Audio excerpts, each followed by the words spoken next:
जय हिंद साथियों, स्वागत है आप सभी का हमारे YouTube चैनल जेकेएस साहिल स्टडी में। आशा करता हूँ आप लोग बढ़िया होंगे। तो आज के वीडियो में काफ़ी इम्पोर्टेंट आपके लिए साबित होने वाला है। फटाफट से देखेंगे हम आज का करंट अफेयर, दैनिक समसामयिकी डेली करंट अफेयर 11 जनवरी का आपके सामने।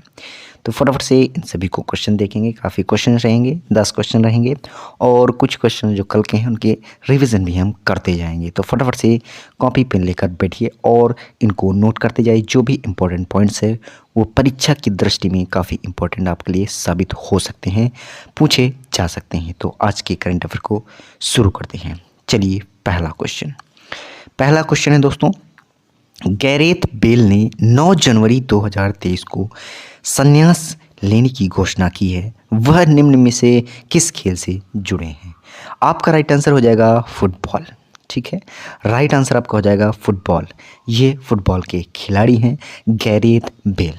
ठीक है, इन्होंने हाल ही में संन्यास लेने की घोषणा की है। कब की है? 9 जनवरी को संन्यास लेने की घोषणा की है। ये कितने साल के हैं? 33 साल के हैं। आपको ध्यान रखना है, 33 साल के हैं, आपको ध्यान रखना है। ये फुटबॉल के बहुत ही प्रसिद्ध खिलाड़ी हैं। आपने कभी देखा होगा। ये कहाँ के खिलाड़ी हैं ये भी आपको ध्यान रखना है।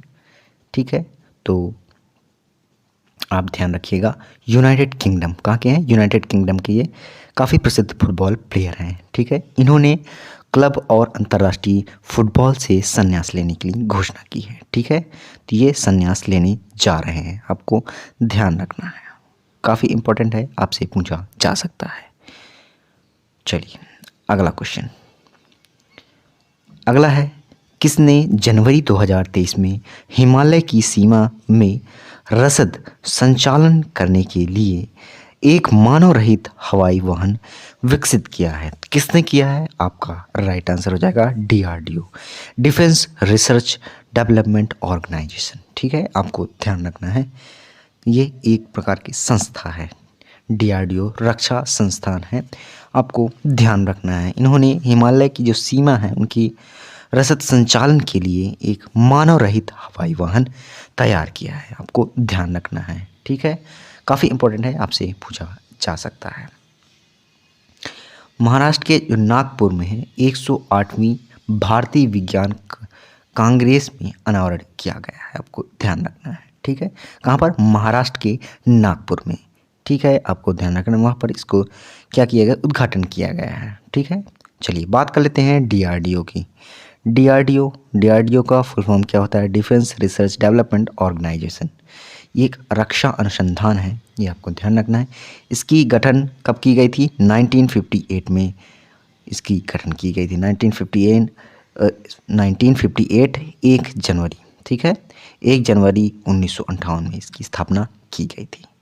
बात करें इनके जो वर्तमान में अध्यक्ष हैं, कौन है? डॉक्टर समीर कामत। ठीक है, लिख लीजिएगा, समीर वी कामत वर्तमान में क्या है? ये वर्तमान में डीआरडीओ के अध्यक्ष हैं। ठीक है, आपको ध्यान रखना है। और मुख्यालय की बात करें तो इसका मुख्यालय कहाँ पर है? दिल्ली में है, लिख लेना है, आपको नोट कर लेना है, काफ़ी इंपॉर्टेंट है। आपसे क्वेश्चन एग्जाम में पूछा जा सकता है कि डीआरडीओ का मुख्यालय कहाँ पर स्थित है। चलिए फटाफट से अगला है, किस देश के नए अत्यधिक संक्रमणीय कोविड ओमिक्रॉन वेरिएंट के पहले मामले का पता चला है? कहाँ पर पता चला है दोस्तों? दक्षिण अफ्रीका में। ध्यान रखिएगा, दक्षिण अफ्रीका में पहला जो कोरोना वायरस का ओमिक्रॉन जो वेरिएंट था उसका पहला मामला पता चला है। ये आपको ध्यान रखना है, काफ़ी संक्रमणीय है, आपको ध्यान रखना है, जो काफ़ी तेज़ी से फैल रहा है। तो कोरोना आप जानते होंगे कितनी भयावह बीमारी थी। ठीक है, आप ध्यान रखिएगा। ठीक है, चलिए अगले क्वेश्चन की ओर चलते हैं। अगला है, 8 जनवरी 2023 को डॉक्टर टेहनचंद ई उदवाड़िया का निधन हो गया। उन्हें किस वर्ष पद्मश्री से नवाजा गया? तो आपका राइट आंसर क्या हो जाएगा? 2002 में। ठीक है, ध्यान रखिएगा, 2002 में इनको पद्मश्री से नवाजा गया। ठीक है, आपको ध्यान रखना है। ये कौन है? आप जानते होंगे, टेहमचंद ई उदवाड़िया ये कौन थे? ये लैप्रोस्कोपिक सर्जरी के जनक कहे जाते थे। ठीक है, लैप्रोस्कोपिक के जनक कहे जाते थे। ठीक है, आपको ध्यान रखना, कई प्रकार के रोग होते हैं, उनको निदान के लिए लैप्रोस्कोपी सर्जरी होती है, उसके जनक माने जाते हैं। ठीक है, आपको ध्यान रखना है। और इन्हें पद्म भूषण भी दिया गया है, आपको ध्यान रखना है। जो देश का तीसरा सर्वोच्च नागरिक पुरस्कार है वो भी इनको दिया गया था 2017 में। ठीक है, 2017 में आपको ध्यान रखना है। चलिए, इनका 8 जनवरी को हाल ही में निधन हो गया, ये भी आप ध्यान रखिएगा। चलिए अगले क्वेश्चन की ओर चलते हैं। अगला, अनजान साक्षी इनमें से किसकी आत्मकथा है? आपका राइट आंसर क्या हो जाएगा? के अब्दुल गफ्फार। ठीक है, अब्दुल गफ्फार जो अनजान साक्षी है इनकी आत्मकथा है। ठीक है, आपको ध्यान रखना है, इम्पोर्टेंट है, आपसे क्वेश्चन पूछा जा सकता है। ठीक है, अब्दुल गफ्फार कौन है दोस्तों? ये वो भारत की स्वतंत्रता संग्राम में जो भाग लिए थे अब्दुल गफ्फार, वही हैं, आपको ध्यान रखना है। स्वतंत्रता संग्राम में इन्होंने योगदान किया था। ठीक है, आपको ध्यान रखना है। और इन्हें भारत रत्न से भी नवाजा गया है, जो देश का सबसे सर्वोच्च नागरिक सम्मान होता है, भारत रत्न से भी इन्हें नवाजा गया है। ठीक है, आपको ध्यान रखना है अब्दुल गफ्फार को। ठीक है, ध्यान रखिएगा। चलिए फटाफट से अगला क्वेश्चन। अगला है, संयुक्त राष्ट्र समर्थी विशेषज्ञों के पैनल के अनुसार पृथ्वी की ओजोन परत के किस वर्ष तक 1980 के स्तर तक पहुंचने की उम्मीद है? आपका राइट आंसर हो जाएगा 2040। ठीक है, ध्यान रखिएगा, 2040 में जो 1980 में जो स्तर पहुंचा था उसी की उम्मीद रखी गई है। आपको ध्यान रखना है, ओजोन की जो परत है आपको ध्यान रखना है, किसने जारी किया है? संयुक्त राष्ट्र समर्थी विशेषज्ञों ने। ठीक है, आपको ध्यान रखना है, काफ़ी इम्पोर्टेंट है। ठीक है, और चलिए अगले क्वेश्चन की ओर चलते हैं। अगला क्वेश्चन, अगला है, सड़क परिवहन और राजमार्ग मंत्रालय ने पूरे देश में सड़क सुरक्षा सप्ताह मना रहा है। कब मना रहा है दोस्तों? 11 जनवरी को। ठीक है, 11 जनवरी को सड़क परिवहन और राजमार्ग मंत्रालय है, उन्हें पूरे देश में सड़क सुरक्षा सप्ताह मना रहे हैं। ठीक है, आपको ध्यान रखना है, 11 जनवरी से 11 से 17 जनवरी तक यह मनाया जाएगा, यह आप ध्यान रखिएगा। ठीक है, जो सड़क सुरक्षा सप्ताह है आपको ध्यान रखना है। और सड़क परिवहन जो मंत्री है वो कौन है दोस्तों वर्तमान में? नितिन गडकरी। कौन है? नितिन गडकरी, लिख लीजिएगा। नितिन गडकरी जो है वर्तमान में सड़क परिवहन और राजमार्ग मंत्रालय के मंत्री हैं, आपको ध्यान रखना है। ठीक है, काफ़ी इम्पोर्टेंट है, आपसे पूछा जा सकता है। ठीक है, इसका कब गठन किया गया था सड़क परिवहन और राजमार्ग का? इस 17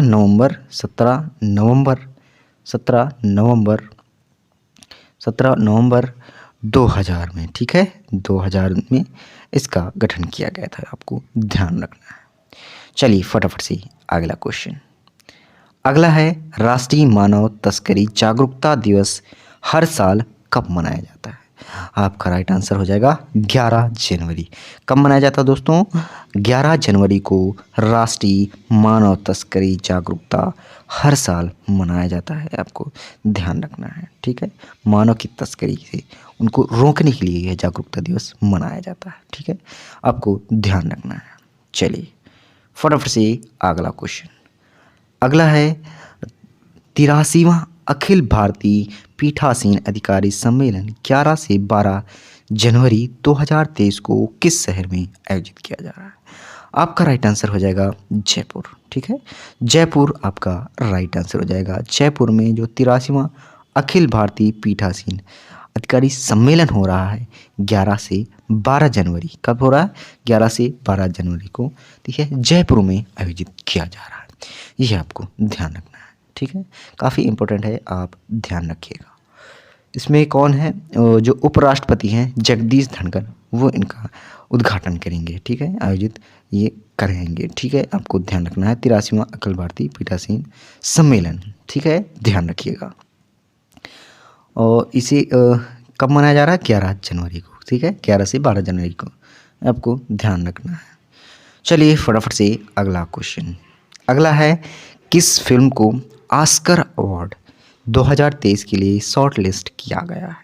आपका राइट आंसर हो जाएगा द कश्मीर फाइल्स। ठीक है, द कश्मीर फाइल्स को जो ऑस्कर 2023 में उसमें शॉर्ट लिस्ट पर रखा गया है, आपको ध्यान रखना है। और एक फिल्म और है रॉकेटरी, वो भी आप लिख लीजिएगा, रॉकेटरी, उसे भी इसमें जो ऑस्कर अवार्ड में शॉर्ट लिस्ट किया गया है, आपको ध्यान रखना है।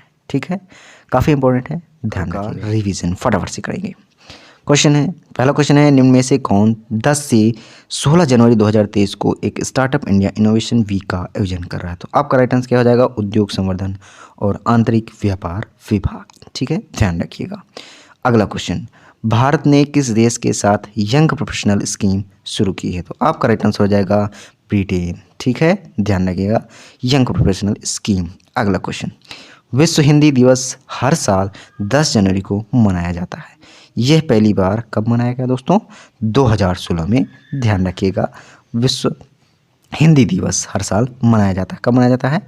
10 जनवरी को। आपको ध्यान रखना है, 2006 में इसकी स्थापना की गई थी, पहली बार मनाया गया था। अगला क्वेश्चन, केंद्रीय स्वास्थ्य और परिवार कल्याण और रसायन उर्वरक मंत्री डॉक्टर मनसुख मंडाविया ने एक बयान के अनुसार उड़ीसा में पहला कोयला गैसीकरण आधारित उर्वरक संयंत्र किस वर्ष तक तैयार हो जाएगा? 2024 तक, आपको ध्यान रखना है। अगला क्वेश्चन, किसने जनवरी 2023 में भारतीय सेना के लिए low smoke superior kerosene oil launch करने की घोषणा की है? आपका राइट आंसर क्या हो जाएगा दोस्तों? भारत पेट्रोलियम कॉरपोरेशन लिमिटेड ने। ठीक है, आपको ध्यान रखना है। अगला क्वेश्चन, नासा के नए मुख्य प्रौद्योगिकीविद के रूप में किसे नियुक्त किया गया है? आपका राइट आंसर हो जाएगा AC चरानिया। ठीक है, ध्यान रखिएगा। अगला क्वेश्चन, 8 जनवरी 2023 को एडिलेड अंतर्राष्ट्रीय पुरस्कार एकल खिताब किसने जीता है? नोवाक जोकोविच। ठीक है, ध्यान रखिएगा। अगला क्वेश्चन, भारत ने किस देश के साथ राजनयिकों के प्रशिक्षण के सहयोग बढ़ाने के लिए एक समझौता ज्ञापन का हस्ताक्षर किया है? पनामा का राइट आंसर आपका हो जाएगा पनामा। ठीक है, उसके साथ समझौता किया है। चलिए अगला question, roller coaster an affair with banking नामक पुस्तक किसने लिखी है? तो तमाल बंदोपाध्याय आपका राइट आंसर हो जाएगा, तमाल बंदोपाध्याय। आज के लिए इतना ही दोस्तों, आशा करता हूँ आज का वीडियो आपको अच्छा लगा होगा, तो लाइक करिएगा और ज़्यादा से ज़्यादा शेयर करिएगा। कोई भी डाउट रहता है कमेंट पे आप ज़रूर से ज़रूर बता सकते हैं। इसकी PDF आपको टेलीग्राम में मिल जाएगी, आप फटाक से इसकी PDF ले सकते हैं आराम से। ठीक है, हमारे टेलीग्राम में जुड़कर वहाँ पर इसकी PDF आपको मिल जाएगी, लिंक डिस्क्रिप्शन में है। और इंस्टा में भी फॉलो कर सकते हैं, लिंक डिस्क्रिप्शन में मिल जाएगी। पढ़ते रहिए, मस्त रहिए। जय हिंद, वंदे मातरम।